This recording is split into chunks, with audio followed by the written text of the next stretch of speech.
Red టీవీలో మీ వ్యాపార ప్రకటనల కోసం ఈ నంబర్ని సంప్రదించండి 6281747728. నమస్తే. ప్రస్తుతం మనతో పాటు సీనియర్ జర్నలిస్ట్ దాము బాలాజీ ఉన్నారు. ఆయనతో మాట్లాడదాం. నమస్తే సార్. నమస్తే సార్, ట్విట్టర్ అంటే ఎక్స్లో ఒక నాగబాబు ట్వీట్ ఒకటి బాగా వైరల్ అవుతుంది. దానివల్ల వైసీపీ వాళ్ళు కొంచెం ఉత్సాహంగా ఉన్నారనుకోవచ్చు. అండ్ ఒక వాదన ఏంటి అంటే పవన్ కళ్యాణ్ స్వతహాగా నిర్ణయాలు తీసుకోవట్లేదు, చంద్రబాబు వల్ల ఇన్ఫ్లుయెన్స్ అవుతున్నారు అని చెప్పేసి వినిపిస్తుంది. మీరేమంటారు? అసలు ఈ ట్వీట్ ఏందనేది చూద్దాం. అంటే మామూలుగానే నాగబాబుకి ఒక లక్షణం ఉంది అనమాట. ఆయన కొద్దిగా పక్కన మేధావులని వాళ్ళని పెట్టుకొని ఉంటాడు, వాళ్ళతో మాట్లాడుతుంటాడు. అటువంటి వీడియోలు కూడా అప్పుడప్పుడు పెడుతుంటారు. అంటే గతంలో కమ్యూనిస్ట్ పార్టీలో పనిచేసి కొంత చదువుకున్న వాళ్ళు అట్లా. అంటే తను మేధావి, చాలా తెలివైనవాడు అన్నట్టుగా నాగబాబు బిల్డప్ ఇస్తుంటాడు. నిజానికి అతనికి ఇన్హెరెంట్గా అంత సీన్ లేదు, కానీ అలాగా ట్రై చేస్తుంటాడు. అంటే దాన్ని తెలివి కంటే కూడా అత్తెలివి అనొచ్చు. నాగబాబు అటువంటి అత్తెలివిని ప్రదర్శిస్తూ ఉంటాడు. సో ఇప్పుడు కూడా ఈ ట్వీట్లో కూడా అటువంటి అత్తెలివిని ప్రదర్శించడం వల్ల అది బూమరాంగ్ అయినట్టుగా మనం అర్థం చేసుకోవచ్చు. ఆ అత్తెలివి ఏంటంటే ఒక కొటేషన్ పెట్టాడు, కన్ఫ్యూషియస్ అని. కన్ఫ్యూషియస్ ఎవరంటే చైనీస్ కింగ్ అండ్ ఫిలాసఫర్. ఆయన వెరీ పాపులర్. కన్ఫ్యూషియస్ ఫిలాసఫీ చైనాలో చాలామంది ఫాలో అవుతారు. కొన్ని శతాబ్దాల నుంచి ఇన్ఫ్లుయెన్స్ ఉందన్నమాట. సో ఆయన కొటేషన్ ఆయన చెప్పాడో లేదో మనకు తెలియదు. ఇదొక ఇది ఉంటుంది అనమాట. మనం ఎప్పుడైనా ఒక మాట చెప్పాలనుకుంటే ఎవరికొకడికి ఆపాదించాలి. స్వామి వివేకానందాన్ని కింద పెట్టేయచ్చు. సో మేము చిన్నప్పుడు పాంప్లెట్లు రాస్తే అలా పేర్లు పెట్టేసేవాళ్ళం.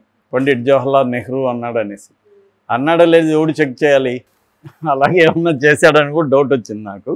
సో ఆయన కొటేషన్ ఏంటంటే, వయసు ఎక్కువయిందని పెద్దవాడని ప్రతి వెధవని గౌరవించనక్కర్లేదు, ఎందుకంటే వెధవలు కూడా పెద్దవాళ్ళు అవుతారు. అది ఆయన అంటే వయసు ఎక్కువ కాబట్టి ఎవరికి గౌరవం ఇవ్వాల్సిన అవసరం లేదు, ఎందుకంటే వెధవలు కూడా పెద్దవాళ్ళు అవుతుంటారు. సో పెద్దవాడు కాబట్టి గౌరవం ఇవ్వాలి అనేది రాంగు. నిజానికి మంచి కొటేషను, అప్లికబుల్ అయ్యే కొటేషన్. కానీ నాగబాబు ఇప్పుడు ఎందుకు ఈ కాంటెక్స్లో పెట్టాడు అనేది చర్చ. ఎవరిని ఉద్దేశించి పెట్టాడు? ఎందుకంటే ఇప్పుడు కూటమి ముగ్గురు కలిసి ఉన్నారు, మూడు పార్టీల కూటమిలో పెద్దవాళ్ళు ఇద్దరే ఉన్నారు, చంద్రబాబు, మోడీ అనేంత ధైర్యం కానీ మోడీ అనేంత ఇది కానీ ఈయనకు ఉండదు. కాబట్టి చంద్రబాబు మీదే డైరెక్ట్గా చెప్పలేక ఇలా చెప్పాడు అనేది ఒక వ్యాఖ్యానం. ఎందుకంటే ఆల్రెడీ జనసేనలో కూడా పవన్ కళ్యాణ్ మీద కొన్ని రకాల అసంతృప్తులు ఉన్నాయి. దానికి కారణాలు కూడా నేను ఎక్స్ప్లెయిన్ చేశాను గతంలో కూడా. అది కారణం కూడా మేజర్గా పవను చంద్రబాబు కూడా. అంటే చంద్రబాబు విపరీతమైన పవన్కి ఇంపార్టెన్స్ ఇవ్వడం, వాళ్ళ ఇంటికి వెళ్ళడం, కోఆర్డినేషన్ కమిటీలు పెట్టడం, జాయింట్ సభలు పెట్టడం, జాయింట్ మేనిఫెస్టోలు అనౌన్స్ చేయడం, ఇవన్నీ గతంలో చేయనివన్నీ కూడా చంద్రబాబు ఏ పొత్తు పార్ట్నర్తో కూడా చేయనివన్నీ కూడా పవన్ కళ్యాణ్తో చేస్తున్నాడు. దానికి చంద్రబాబుకు ఉండే అవసరాలు ఉన్నాయి. ఎందుకంటే చంద్రబాబు ఈసారి విడిగా తనొక్కడే పోటీ చేసి జగన్తో ఢీకొనలేడు, రాలేమనే ఒక కాన్ఫిడెన్స్ ఆయనకి లేదు. కాబట్టి ఆయన జనసేనకి ఇంపార్టెన్స్ ఇవ్వాలనేది ఉంది. అయితే ఆయనకి ఎక్కడ ఇంపార్టెన్స్ ఇవ్వాలి, ఎక్కడ ఇవ్వకూడదు అనేది ఆయనకి సుదీర్ఘ రాజకీయ అనుభవం ఉంది. కాబట్టి ఇప్పుడు మామూలుగా మనకి చాలా సార్లు భార్య భర్తల మధ్య ఎలా ఉంటుందంటే, భార్యకి చాలా ఇంపార్టెన్స్ ఇస్తున్నట్టు భర్తలు కనబడతారు, కానీ డెసిషన్ మేకింగ్లో భార్యలకి ఏమి ఇంపార్టెన్స్ ఇయ్యరు. వాళ్ళు డెసిషన్ ఇతనే తీసుకుంటుంటాడు. అందువల్ల భార్య భర్త బయటికి చూస్తే భార్య చాలా డామినేట్ చేస్తుంది ఇంట్లో అనిపిస్తుంది. కానీ అందుకే నేను చాలాసార్లు అడుగుతుంటాను, మీ ఇంట్లో ఎవరు డెసిషన్లు తీసుకుంటారని. సో డెసిషన్లు తీసుకునే దగ్గర అది కూడా కీ డెసిషన్. చిన్నవి అయితే ఆమె తీసుకోవచ్చు, చిన్నవి అది కూడా క్లవర్గా వాళ్ళు ఇచ్చేస్తారు. కానీ అతి ఇంపార్టెంట్ డెసిషన్ అంటే ఒక ఇన్వెస్ట్ చేయాలి, ₹1 కోటి ఇన్వెస్ట్ చేయాలి, అది ఎవరు తీసుకుంటారు, ఎక్కడ ఇన్వెస్ట్ చేయాలి, ఎవరు చేయాలి, ఇటువంటి లేదా బాబును పలానా స్కూల్లో వేయాలి, ఎవరు తీసుకుంటారు, ఇటువంటి ఇంపార్టెంట్ డెసిషన్స్ని భర్తలే తీసుకుంటారు, భార్యలకి చిన్నవి వదిలేస్తారు. సో వాళ్ళు ఏమనుకుంటారంటే చాలా ఇంపార్టెన్స్ ఇస్తున్నారు, మీ ఇంట్లో భార్య డామినేషన్ అన్నట్టుగా అనుకుంటారు. అలాగా చంద్రబాబు కూడా ఏం చేశాడంటే పవన్ కళ్యాణ్కి చాలా ఇంపార్టెన్స్ ఇచ్చినట్టుగా ఇచ్చాడు, కానీ ఫైనల్గా సీటు ఇవ్వడం దగ్గర చంద్రబాబు తన తెలివితేటల్ని, తన అనుభవాన్ని చూపించాడు, కంట్రోల్ చేసేసాడు పవన్ కళ్యాణ్ని.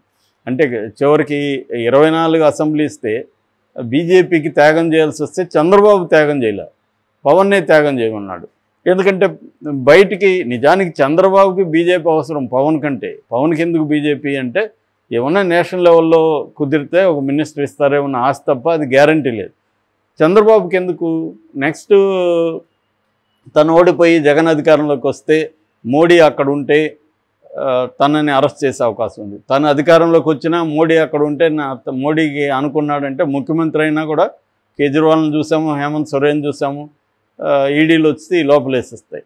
ఆ భయంతో చంద్రబాబు మోడీతో మంచిగా ఉందాం లేకపోతే ఈడీకి బలవ్వాలని ఆయన మోడీకి కలవాలి. కానీ చంద్రబాబు తెలియక ఏం చేశాడు, ఇతన్నే ఫిక్స్ చేశాడు ముందు పెట్టి. సో నువ్వే కదా కలిపింది కాబట్టి నువ్వు త్యాగం చేయని చెప్పి ఇతను కూడా త్యాగరాజు అవతారం అయితే త్యాగం చేశాడు. దీనివల్ల అసంతృప్తి బాగా పెరిగింది. రెండవది పవన్ కళ్యాణ్ కూడా నేను ముఖ్యమంత్రి అవుతా అని ఒకసారి, నేనెట్లా అవుతా, అనుభవం కావాలి కదా అని ఇంకొకసారి ఏమో 30 వస్తే ముఖ్యమంత్రి అవుతానని ఒకసారి, 30 వస్తే ముఖ్యమంత్రి అవ్వడానికి 30 సీట్లు నీకు ఇవ్వాలి కదా ముందు. సో ఇలాగంతా అనేసరికి జనం ఏమనుకున్నారంటే కనీసం ఒక 50-60 ఇస్తారేమో ఇతనికి అని అనుకున్నారు. అంటే ఉన్నదానికంటే బ్లోఅప్ చేసి చూపించారు ఇద్దరు కలిసి బలాన్ని. దానివల్ల వాళ్ళు ఇప్పుడు డిసప్పాయింట్ అయ్యారు. ఈ డిసప్పాయింట్లో నుంచి ఇప్పుడు ఏమైందంటే కనీసం 21 తీసుకున్నాం, ఆ 21నన్నా ఒక కాన్ఫిడెంట్గా అనౌన్స్ చేయడం. ముందే ప్లాన్ ఉండాలిగా, నీకు ఏ నియోజకవర్గాలు ఎవరెవరిని నాయకులను పెట్టుకోవాలనేది కొంత ప్లాన్ ఉండాలిగా, అవేమీ కనిపించలేదు. సో ఇప్పటికి కూడా అతను 7-8 అనౌన్స్ చేశాడు తప్ప మిగతా ఏమేమి అనౌన్స్ చేయకుండా అలాగే ఉన్నాడు. తన సీటే కన్ఫ్యూజన్లో ఉన్నాడు. ఇప్పుడు తనేం చెప్పాలి జనాలకి, నేను అసెంబ్లీలో అయినా పోటీ చేస్తా లేకపోతే ఏదో ఒకటి తేల్చి చెప్పాలి, తేల్చి చెప్పట్లే. చెప్పకపోగా అమిత్ షా సూచిస్తే కాకినాడకి ఎంపీగా చేస్తా లేకపోతే పిఠాపురం చేస్తా, ఈ డ్రామాలు ఆడుతున్నాడు.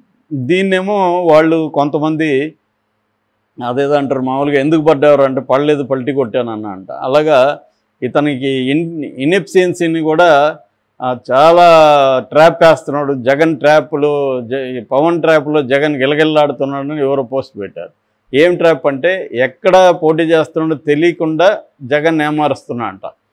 కాబట్టి జగన్ ఇబ్బంది పడిపోతున్నా. ఇతను ఎక్కడ పోటీ చేస్తాడో తెలిస్తే కదా మనం అతను ఓడించడానికి ప్లాన్ చేయాలని జగన్ కష్టపడుతున్నాడు. ఎవడైనా ఒక ఒక పార్టీ అధ్యక్షుడు ఇలా ఉంటాడనేది నాకు ఆశ్చర్యమే. ఎందుకంటే ఎంతో ముందుగా అనౌన్స్ చేస్తారు వాళ్ళు ఇది చేయడం. అంత నువ్వు జగన్ ఓడిచ్చేస్తాడని అంత భయంలో ఉండి చివరిదాకా తేల్చకపోతే జనంలోకి వెళ్ళిపోతుంది కదా ఇతను భయపడుతున్నాడు జగన్కి అని.